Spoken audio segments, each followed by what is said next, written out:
Hello and welcome to Crypto News. Today is August 9th, 2025, and here are the top cryptocurrency news stories. We're going to start today's episode with El Salvador, which is probably looking to build its own bank. Basically what happened is that the El Salvador Bitcoin office came out and gave us this image here, which says Bitcoin banks are coming to the land of Bitcoin, and it has a Bitcoin bank with the El Salvador flag on it. So El Salvador is probably getting ready for a Bitcoin bank, you know. Moving on from El Salvador, we're going to Beijing, which has warned various companies to stop advertising stablecoins and stablecoin related services. This seems to be because there are so many scams targeting the public about stablecoins now that Hong Kong has legislated all of this. This, of course, does not prevent large companies from going there to obtain some licenses, such as Standard Chartered and Animoca Brands, which have joined forces to create a new entity called Anchorpoint. This company will seek to issue its own stablecoin now that laws have been enacted for it in Hong Kong. As we said, many companies will go there. Next, we will talk about those who buy cryptocurrencies, and we will go to Harvard, the well-known university, which revealed to us that it has invested $116 million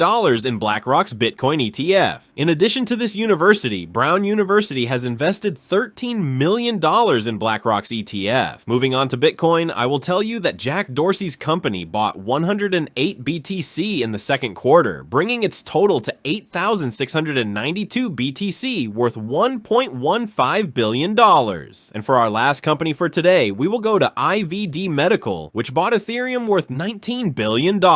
Moving on to Ethereum, since I mentioned it, let me tell you that Ethereum reached $4,000 for the first time in 8 whole months. And the reason we have told you in Crypto News, Ethereum transactions have reached an all-time high, and staking is increasing now that the Securities and Exchange Commission, SEC, has given clear guidelines on staking. More specifically, transactions have reached an all-time high of 1.74 million transactions. The previous all-time high was in 2021 with 1.66 million transactions. And of course, Ethereum staking is growing and has reached close to 30%. That is, 30% of Ethereum is at stake. All of this increased after the SEC's clear guidance that liquid staking does not violate securities laws. As we knew from Crypto News 3 days ago, this will bring a very big boom to the DeFi space. And Ethereum is very well known for its DeFi ecosystem, as you understand. One worrying thing about Ethereum that I have noticed is that it is probably not very coordinated for its upgrades. Specifically, the co-executive director of the foundation called on the main teams to prioritize the hard fork called Fusaka, which they have stated will be released in 2025, specifically in the fourth quarter. And let's stop talking and get involved with an upgrade called Glamsterdam, which is an upgrade that we will see in early or mid 2026, warning that the lack of coordination could be a threat to Fusaka's efforts. So the only concern for Ethereum is that they might lose their way with the Fusaka upgrade, which is a pretty significant upgrade, as any upgrade obviously is. And it's time to go to our favorite cryptocurrency market. Bitcoin is at $116,000,